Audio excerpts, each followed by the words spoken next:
Hello.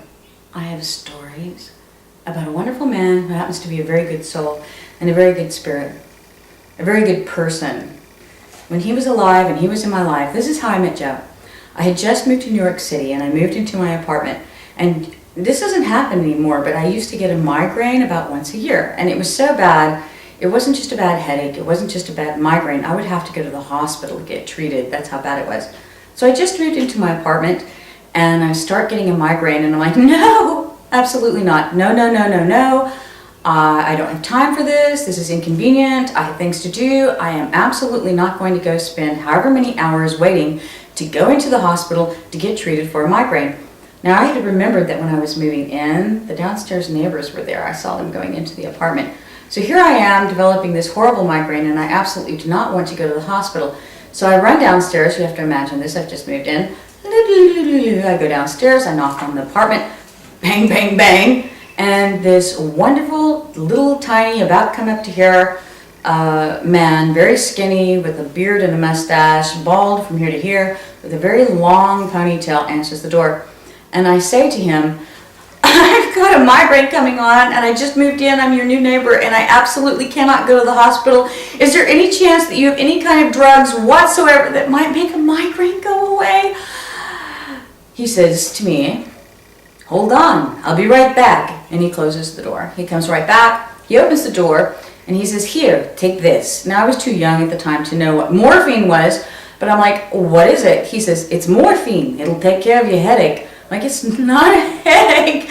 Are you sure this will work? Yes, that'll take care of it. I'm like, thank you. I don't introduce myself. I do not ask his name. I grab what he gives me. I run back up the stairs to my apartment. I take it. I'm thinking, oh my gosh, I am going to go to the hospital. This is terrible. It didn't take long, and guess what? My migraine went away. Yay! I was so amazed. I was so surprised that my migraine went away that I went back downstairs. I knocked on the door. And I'm like, hi. Whatever you gave me, it worked. The migraine actually went away. I am completely shocked and amazed. I don't have to go to the hospital. What is your name? He says, my name is Joe Farrar. And I said, hi, Joe. I'm Susanna. Can I please thank you for keeping me from going to the hospital? Can I take you out to eat? Can I buy you dinner just to say thank you? He says, sure. I'll be right back. He closes the door. He comes right back. He opens the door. He puts on his little hat. And he waddles like a penguin. That's the way he walked, like a penguin. And he says, come along with me. I know a perfect place to eat. And from then on, we were friends. Now, really, this is the story of how Joe fell on top of John Lennon. Okay, now, Joe is at the Tavern on the Green in New York City. I believe that's the name of the place.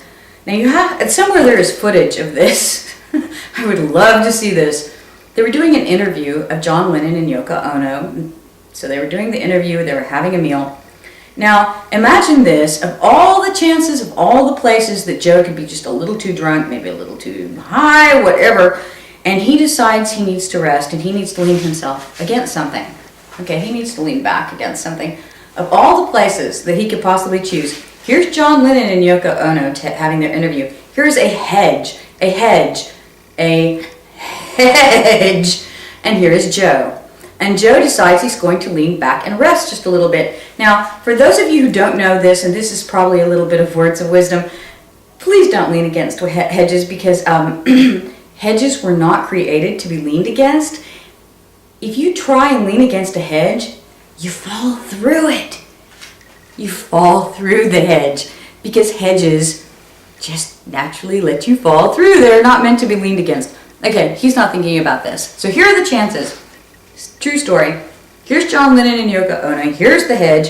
Here's Joe. Joe has no idea they're there, and vice versa. And Joe has decided that in order to rest his body, he's going to lean against what, of all things, a hedge. Okay, so he leans against the hedge. He falls back.